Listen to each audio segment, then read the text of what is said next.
So this class, I was told, is about Musar. And Musar means a lot of things. It means, most literally means critique or chastisement. And that could be used in a positive sense to improve yourself, which means to acknowledge that there's room for improvement. If you are perfect, there's no improvement. If you are imperfect, then there's something to aspire to. There's something to try to perfect. And therefore, the subject of Musar is the subject of trying to identify the areas that are ripe for improvement and trying to find the proper way to do that. And therefore, I want to show you a secret. I want to share with you a secret. It's one of the best secrets you'll ever hear. And it's all you need to know, or not all you need to know, but it's a lot of what you need to know if you truly want to perfect yourselves. That's how ambitious this idea is. If you want to perfect yourself, this is like the key idea that if you understand it and you accept it and you embrace it and you actually understand the implications of the idea, you'll be a changed person. That's what I'm going to promise you tonight. And it comes from this week's Parsha. Chaye Sarah, the life of Sarah. Sarah, of course, is Abraham's wife. And at the age of 127, she passed. And that was directly as a result of the binding of Isaac. Isaac is 37. He was born when Sarah was 90. And Abraham takes him to the mountain and offers him as a sacrifice. And then at the last moment, it seems like he doesn't do anything to him. He stops before harming or even making a small nick in Isaac. But someone runs to Sarah and says, "Did you hear Abraham went to sacrifice Isaac?" And you hear the news, and instead of being told, "It's okay, Isaac is all right," but Abraham tried to sacrifice him, which would have been the correct way to do it. Instead, the messenger said, "Abraham tried to sacrifice Isaac." And you hear that, and she died. That's at least the simple interpretation. And then Abraham needs to find a burial spot.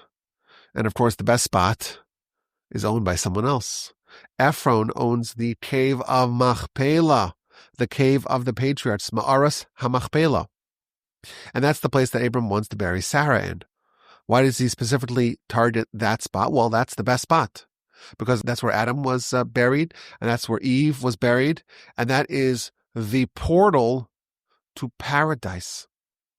And thus, it's the best place to be buried in. And therefore, Abram identifies that place. He marks it. It's time to bury Sarah. It's time to negotiate with the landowner. And the landowner promises a lot and under-delivers. Abraham, you're a prince. I'm not going to charge you. It's yours. We're pals. And of course, push comes to shove. And Abraham says, no, I want to buy it because I don't want to have any challenges to this transaction. And Ephron relents. 400 silver coins of the highest quality. Between me and you, it's nothing. That's like buying a townhouse in a suburb of Houston for $20 million, the equivalent. And Abraham pays it. He's very happy. Ephron's happy. Of course, Abraham actually got the better part of the deal, as it turns out, because the portal to paradise, that is priceless. That spot is absolutely priceless. Abraham got the better part of the deal, but at least Ephron thought that he fleeced Abraham. That's the beginning of the Parsha. The Parsha proceeds with a very interesting and very long and very detailed description of the pursuit of a spouse for Isaac. Isaac needs a spouse, and Abraham appoints his trusted confidant, Eliezer, to go do it. And he makes him promise and swear on all that is holy that he will not select a Canaanite as a wife. The Canaanites were cursed. Noah, in the aftermath of the flood, cursed Canaan, and therefore Abraham, who is the epitome of blessed, he cannot cleave to a Canaanite who is cursed. And therefore, he wants the messenger to swear. Now, the subtext of that story is that Eliezer himself was a Canaanite. And this is a little bit of a smack in the face to him because he's being told, sorry, buddy, it's no fault of your own, but you're not worthy enough to be a part of the nation that marries into my people, my family. As it happened, Eliezer had a very righteous daughter. Eliezer was incredibly righteous and scholarly. He's Abraham's right-hand man. He is also Abraham's teacher's assistant, meaning he would be dole umashte. He would draw from the vast wellsprings of Abraham's Torah, and he would pass it on to others. And he was the one who had to hear that you are cursed, and no matter how righteous you may personally be, you're not a candidate to have your family intertwine with mine. Indeed, Eliezer follows Abraham's wishes. He travels with 10 camels, and he meets Rebekah, and he makes a test, and Rebekah has such a sense of kindness and hospitality. She gives him water, and without being prompted, without being directed, without being requested, she offers to give water to the camels, and Eliezer is just beside himself. He's incredulous. Can it really be? And indeed, she's from the right family. It's unbelievable. He gives her all the jewelry, and then she runs to her house, and Laban comes. He wants his pound of flesh, of course, and he invites him in, and they have this long negotiation. He retells the whole story, and they say, wow, we really accept this sign from Hashem. Me Hashem yatsa davar. This matter has emerged from Hashem. Indeed, Rebecca's yours. You take her. You go back in the morning. In the morning, they get cold feet. Maybe she's just stick around, maybe for a year, maybe for some months. Their inspiration and their declaration that this is from Hashem has dissipated. And Eliezer says very clearly, if you don't send her now, then I'm going to go find someone else. And then they agreed to place this matter at the foot of Rebekah herself. She signs on. They head back. And indeed, Rebekah and Isaac marry. She enters the tent of Sarah. He loves her. All's well. That's the major part of the parsha. And the parsha ends with tying up a few loose ends, so to speak, in the narrative. Now, I want to just rephrase that because there's no loose ends in the Torah. Nothing's extra that needs to be tied up. But from a narrative perspective, Abraham's going to pass, Ishmael's going to pass, and kind of the next generation is going to be the focus. Thenceforth, the generation of Isaac and Rebekah and their children and all that came out of that.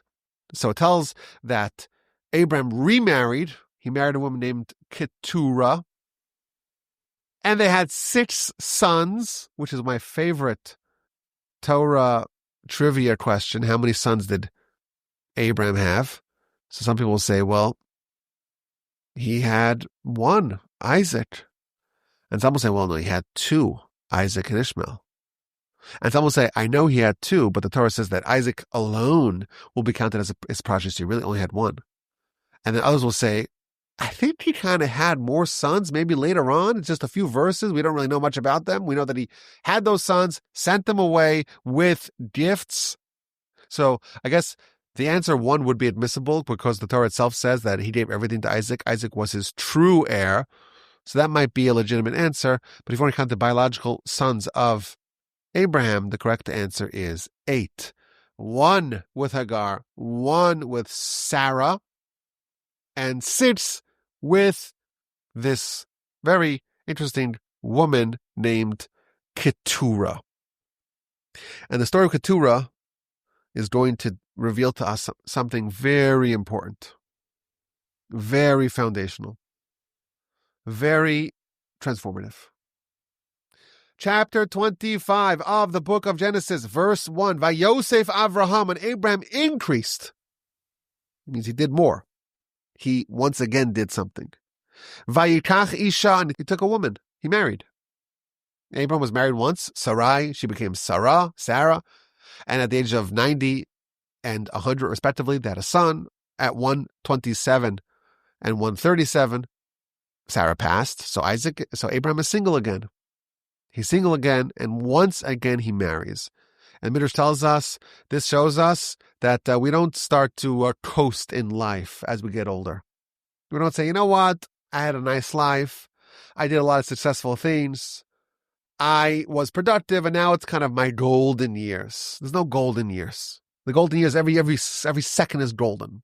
There's no golden years for Abraham. There's no rest for Abraham. If you have life, if you have opportunity, you make the most of it. If you have students as a youth, you have students as an elderly sage. If you had children as a youth, says the Talmud, you have children as an older person. If you were married as a youth, and now circumstances have it that you are once again alone, marry again. Indeed, Abraham did that. He married again, and he had 6 more sons. The sons of Keturah. We know very little about these young men. We know that they were sons of Abraham, and we know that he sent them away with gifts, and they went to the east. Where they went, what were the gifts, why Abraham sent them away, a lot of that is mysterious. But there's a point here that gets lost in the shuffle, and I think it's very, very powerful. Abraham remarried. Who did he remarry? A woman named Keturah. Well, who's Keturah? So Rashi tells us, Zu Hagar. This is Hagar. So everyone's got multiple names, right? Sarah was Sarai, but for one verse she was called Yiska, also known as Jessica. She was Jessica for one verse. And why she was called Jessica for one verse, it's a great mystery. And Abram became Abraham. And in the Torah we read how Jacob and Israel are 2 names for the same person. And Joseph, when he's made viceroy of Egypt, he's given a new name, Tzafnas Paneach. So the idea of multiple names for one person is quite common in the Torah. And Keturah, Rashi tells us, Keturah is just another name for Hagar. Zu Hagar. Now you have to explain to me, why is the name Hagar, why is that passé? Why is that no longer a good name? Why are we upgrading her? Oh, you're no longer Hagar, you're now Keturah. What's the meaning of the name change? So Rashi offers 2 interpretations. We'll do the second interpretation first, because I want to focus on the first interpretation. The second interpretation is that Hagar, when she departed from Abraham, Abraham sent her away with some food and some water with Ishmael. Remember the banishment of Ishmael last week's parasha? Ishmael and Hagar sent away. Well, what happened to Hagar in the interim? Did she get remarried? If she would get remarried, then she would be ineligible to remarry Abraham. There's a law in the Torah called Machzir Grusha. So if someone gets divorced, very sad, very tragic, they get divorced, they can remarry their wife, their ex-wife, if they so choose. Provided that the man is not a Kohen who is barred from marrying a divorcee. A couple gets divorced, they change their mind. From what I understand, this happens not infrequently. We thought we could do better, but when actually now it turns out this is the best we could do. Okay, that's what life happens, decisions happen, people make decisions they regret, they can remarry. That is permissible. However, if the woman married someone in between, so then the remarriage is forbidden. It's known as machzir grusha, so someone who returns their ex. If their ex had a relationship in the middle, then the remarriage would be prohibited. Now, the word keturah is similar to the word keshura. That's something you need to know, that some letters are often exchanged with each other. And the word keshura means tied up. And Rashi explains that she's called Keturah because she tied herself up, meaning she did not cohabit with some other person. And therefore, she's eligible to remarry Abraham. That's what Rashi says, which is very interesting as to why that would be her name. It's a great mystery. Like, what happens? Abraham banishes Hagar and her son. And even though they go down to Egypt, Hagar is still like maintaining some fidelity to Abraham. She's like tying herself up and not embracing her new world. And she's still righteous enough to be, once again, many, many years later, brought back to Abraham. It's just a fascinating thing. It shows what a special character this woman is and how steadfast she was in her beliefs of the righteousness of Abraham's way. So that's a pretty remarkable thing. But the first interpretation is just an absolute baffling statement in Rashi. What's the first reason why Hagar is called Keturah? Because the word Keturah is related to the word Ketores. Ketores meaning incense, which is spices that are placed twice a day atop the golden altar by the high priest and burned as a form of an offering. That's Ketores, the incense.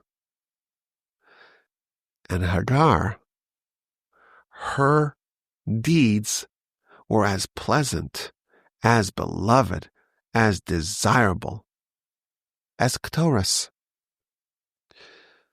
V'nikres Keturah, and she's called Keturah, Rashi tells us, al shem shenaim ma'aseh Ketores, because her deeds are as beloved and cherished as Ketores, as incense. Now you read this, you read it fast, like, okay, she's righteous, she's beloved, her deeds are cherished, she's good, in a way similar to something done in the temple. Fine, I get that. But it's one of those statements that, if you think about it, like, you really need to understand it. What are our sages telling us? Our sages are telling us that this woman is righteous. I get that. There's other ways to say that she's righteous. She's righteous because her deeds are as desirable as the Ketores, the incense, the spices burned by the high priest on the inner golden altar. What is possibly the connection between Hagar and Ketores? Between Hagar, mother of Ishmael, renamed, rebranded as Keturah. Why? Because her deeds, they are so cherished and righteous and proper, and they're as desirable as Ketores. What could possibly be that connection? Now, this is an interesting question, and maybe there are more than one answer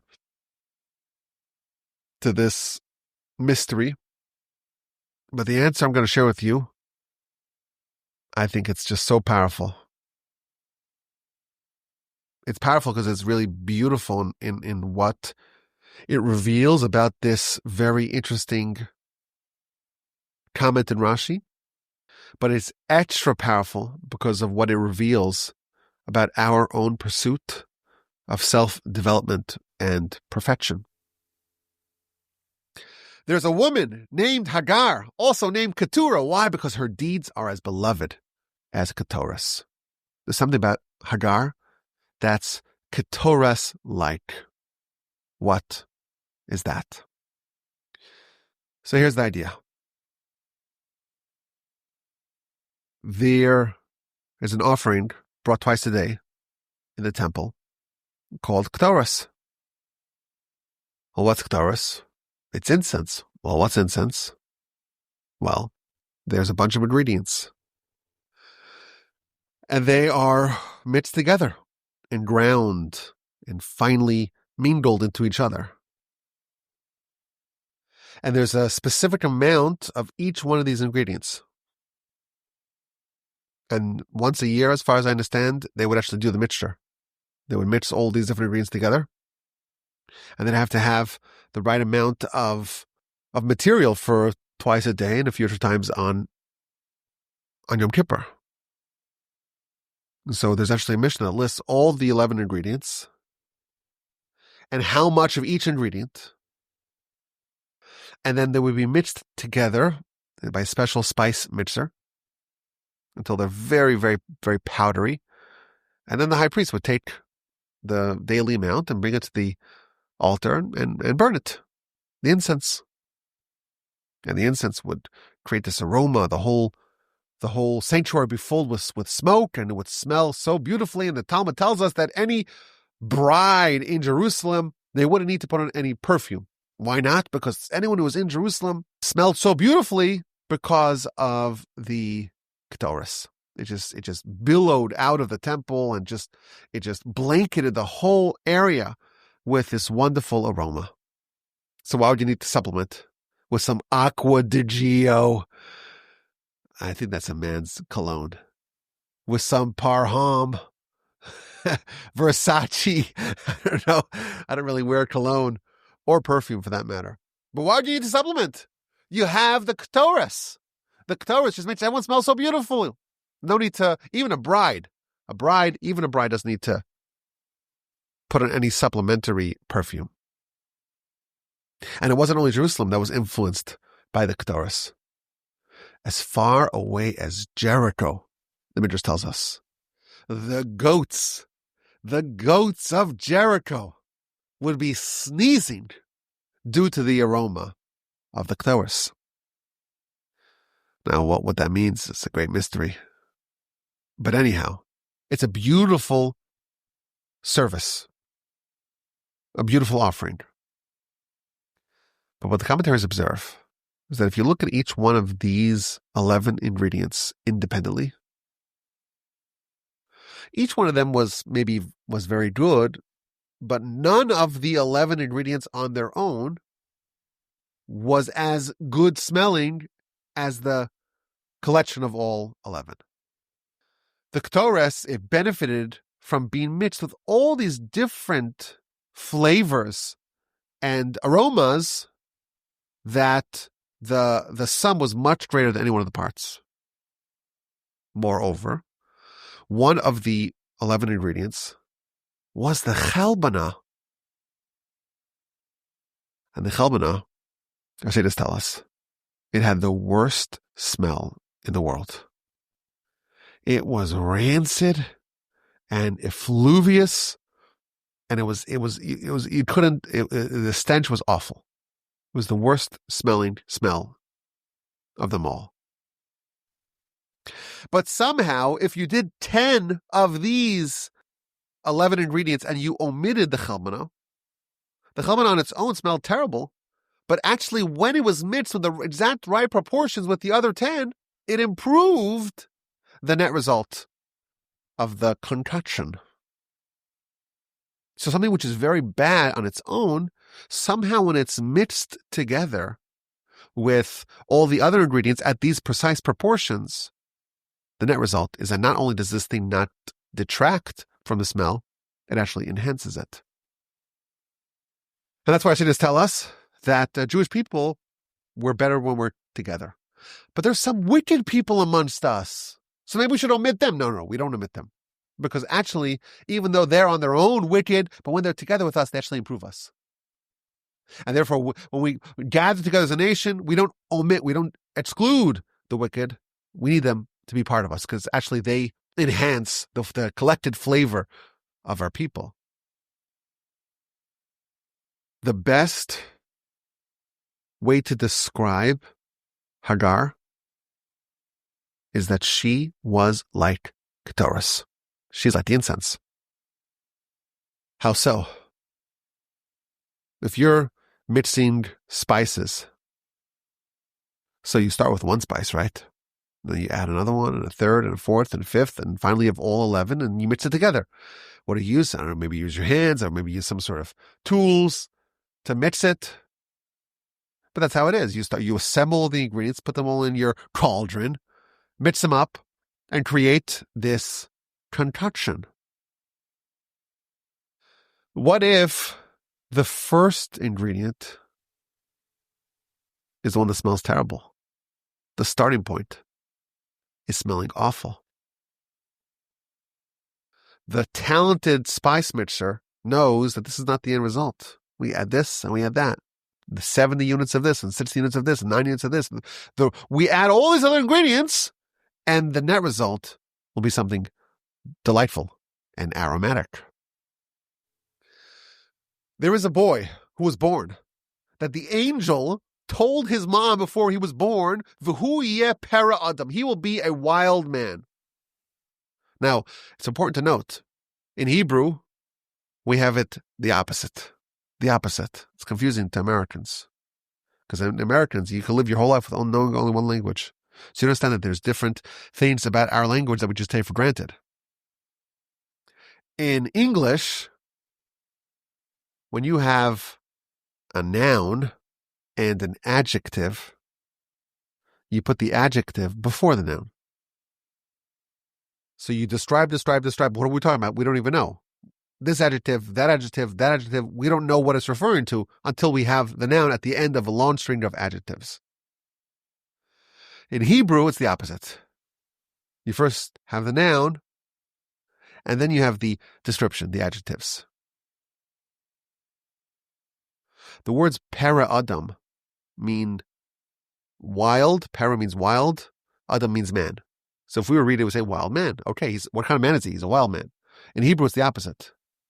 The noun in that string of words is the word para, wild. What kind of wild? Oh, a human wild. The angel told Hagar before Ishmael was born that Ishmael will be so wild and so uncontrollable that he's more wild than man. He's not a wild man, he's a man wild. He's a wild thing. Which type? A humanoid version of it. That's what the angel said before he was born. And he was born. And when he's 14, he starts behaving in a way that's so unconscionable. He's mitzachik, which means he's laughing.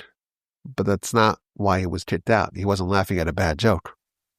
He's laughing, which is a euphemism for idolatry and adultery and murder. That's a problematic teenager. He has to go to the juvie. And something unbelievable happens. Abraham, who welcomes into his home every single person, every vagabond, every idolater, every pagan, every criminal, doesn't matter. Everyone is welcome to Abraham's home. Everyone, besides for Ishmael.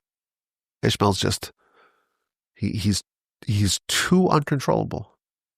He's too nuts. He's too crazy. He's too dangerous. As predicted by the angel before he was born. Hagar is given the boy some bread and some water and said, goodbye.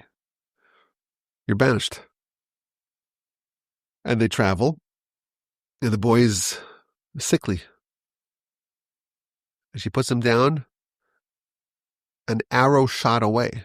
Why does she go an arrow shot away? Because she was worried that he would shoot her. That's how crazy he was. So she said, I'm going to be at least an arrow shot away, bow shot away from him. Because I don't want him to wake up and just start shooting at me because he's too crazy. But I'm mom. Doesn't matter. He's that crazy. And they eventually are saved, and they arrive to Egypt, and he gets married, and that's where apparently his story ends. But no. The banished Ishmael comes back. When Abraham goes to the binding of Isaac, he brings 2 lads with him. Who are the 2 lads? The 2 lads are Eliezer and Ishmael. In this is parasha, Abraham dies and is buried. He's buried by his sons, Isaac and Ishmael. Ishmael came back. Guess who's back? It's Ishmael. Now, who buried Abraham? Isaac and Ishmael. Isaac and Ishmael. Isaac first, then Ishmael. Wait, Ishmael's older. No. Ishmael says, Isaac, you go first. I accept your supremacy. Our sages tell us, from this we learn that Ishmael repented. So this maniac who's more wild than man, who was banished from Abraham's home, who was doing the worst sins in the entire world, who was a threat to shoot his own mom, repented. And was welcomed back into Abraham's good graces. How did that happen? Says the Torah, there was a woman whose name is Keturah. Her deeds are as delightful as Keturah's. Which deeds? His mother, Hagar, she raised Ishmael and found a way to take that lump of chelbana, that lump of a terrible smelling thing, and make it beautiful. How did Ishmael become righteous again? How'd that happen? How is he suddenly welcome back? How did he repent? His mother knew the secret. If you start off with something which is really bad, and there's really nothing you can do about it, the chelbana is just bad, you cannot improve it. But who's to say that that's the only thing that you put in your cauldron? We add 70 units of this, and 70 units of that, and 60 units of this, and 22 units of this, and 3 units of that, and there's other things that we can add. She was the master of spice mixing. She understood that even someone as uncontrollable as Ishmael, there are ways to manipulate him and buttons to push and forces to implement to be able to find a way to make the net result something very delightful. So yes, the ingredient they start off with is the worst of them all. But if you add this, and you add that, and you add this, and you add that, and a little bit of this, a little bit of that, and you find a way to mix it all together, Ishmael's craziness can actually be something which enhances something very beautiful. Ishmael repented. He became righteous. How did he do it? His mother knew this secret. She is like Keturah's. Her deeds are as beautiful and desirable and admirable as Keturah's.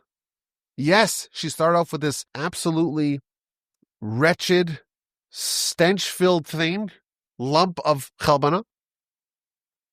And that doesn't have to be where it ends.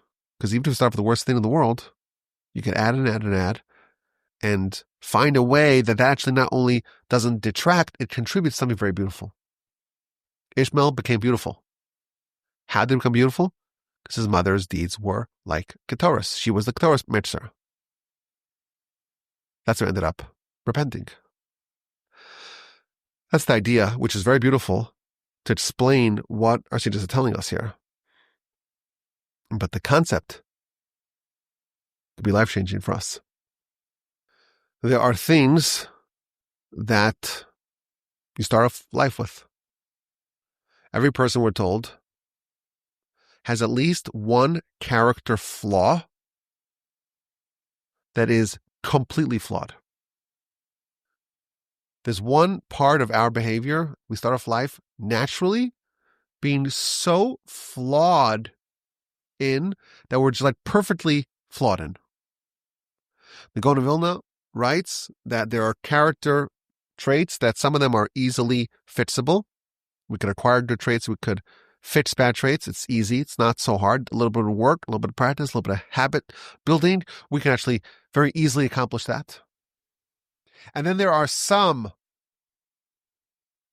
that are very much entrenched in who we are, that is very, very hard to change them. You have a bad character trait, it's very hard to fix if it's in category 2. You have a good character trait that's very hard to acquire if it's in category 2. But if you work hard enough, you could earn it. And then there are character traits that are in a third category. Hardwired. There's no way for you to fix it. There's no way for you to earn it. It's just against your nature. What do you do with flaws that you can't fix? There's no way to do it. What do you do if you have a boy who the angel says he's just so wild? He's so wild. And he's more wild than man. That's what the angel said. And you know what? Baby's born. We see it. It's true. And that's hardwired. You can't change that. What do you do with a few pounds of this chalbana material? You cannot make it smell any different. It's true. You can't change it. But is there a way that you can find some sort of constellation, some sort of system, some sort of framework in which that thing is not only not harmful, but it is actually beneficial? Is there something that you could position this flaw in such a way that when surrounded by other factors and variables, it actually becomes something which is contributing rather than harming? That you could conceive. The idea is that there's some things that we can't change, some flaws that we can't change, some flaws that are so repulsive and so unmanageable and so hardwired and so deeply entrenched, you cannot change it. What do? Here's an idea. The idea is that you find a way to position it amongst other factors and variables such that not only does it not harm the collected bundle of variables, but it actually enhances and contributes towards a positive end. That's what Hagar did. And that's why she earns the name Keturah. She found a way to make Ishmael righteous. And if Ishmael can become righteous, notwithstanding the fact that he was a paradam, was, is, and will forever be a paradam, a wild man, that means that every single character flaw that we have that's unchangeable, even if it's unchangeable, there is a way to position it in this manner that it not only does not harm, but actually yields a positive benefit. Now, this is true for a parent parenting a child. You see a child has a flaw, and it's just a flaw since the day they're born. If the angel came before the baby's born and said, what's the character profile of this child? They would say they just have this flaw. It's innate. It's built in. It's hardwired. It's unchangeable. The Code of Vilna tells us that there are character traits that are unchangeable. There's no way to change unless you break the whole thing. It's so deeply embedded in the operating system. Well, what do you do now? If you have something which is deeply embedded in the operating system, there's no way to change it. And you know what? There isn't. There's a new system here. You're not changing it. You're accepting it. And you're not only going to accept it, you're going to find a way for it to be contributing towards something positive. To do that, you have to have a lot of wisdom, a lot of understanding. If Ishmael can become righteous without fixing it, because it's unfixable, without fixing his chief flaw, which is unfixable, every single one of us can become righteous, even if there are things about ourselves that we cannot fix. The study of Musar is how to become a better person, how to perfect yourself. So, of course, if there are character traits that we can earn, good ones to earn, bad ones to overcome, we should do that. And if it's hard, we should still do it. If it's impossible, that doesn't mean we have to be wicked. That doesn't mean we have to constantly be victims of our unchangeable flaws. There's a system pioneered by a woman named Keturah, by which a flaw that is not being changed is nevertheless not harming and actually is contributing. It's contributing towards the ultimate beautiful result, symphonic result of all those other factors. Now, to actually do this, it demands a lot of us. But we have to know this, at least on a general level. If we encounter things that we just can't change, you cannot change it.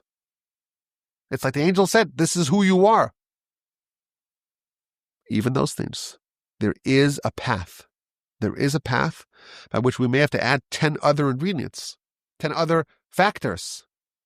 We may have to add more variables, shake the box. Now, we don't know what those variables were. We do know that Ishmael had a near-death experience, so that helped. And his prayer, he prayed, and Hagar prayed. We do know that Abraham trained him the ways of hospitality. Maybe if you have a praying, hospitable, kind, wild person, maybe those things, those four variables together, maybe that is part of it. We know that his mother married him off. We don't know that woman who he married him off to, but that's another factor. We know they went to Egypt. That's another factor. We know that he became a hunter. Maybe that was like a kosher outlet. And there's a way to, if you're going to hunt animals, don't hunt people. We don't know what all those variables were, but when we see him coming back to us, and what happened? What happened to that child? Did those characteristics change? Did the angel's prophecy expire? No. He's still the same wild animal. He's more wild in person. But even that, with the steeled hand of Hagar, with the spice-mixing mastery of Hagar, even the presence of those things, of those factors, did not detract from the wonderful righteousness of Ishmael. And if Ishmael was able to do it, Hagar was able to do it, we could do it with our children, with our charges, and even with ourselves. We all have flaws. Sorry, forgive me for being the bearer of bad news. We all have flaws. We're not perfect. We're not angels. What do we do about those flaws? Hopefully we can fix them. It's not easy, but it's doable. At least most of them. Some are relatively easier to fix. Some are harder to fix. Some are impossible to fix. With those, there is a system that Hagar teaches us. It's called the Keturah Method. And if we want to perfect ourselves, notwithstanding our flaws, we have to add other ingredients. And the hope is that, this again, I said it from the onset, it's going to be very demanding. It's not easy. And the implications of it are very profound. It's a very nice, neat interpretation in the verse and the explanation of why she's called Keturah. That in itself is valuable. And the knowledge that all of our flaws, even the ones that are unchangeable, do not necessarily condemn us to be wicked and to be flawed, because even those flaws can be repurposed as contributing factors in a much larger bowl, a much larger cauldron. But to actually do it, well, for that, you need to have a bit of Keturah inspiration yourself. And who knows, maybe someone somewhere will actually do this. The Keturah Method. Trademarked.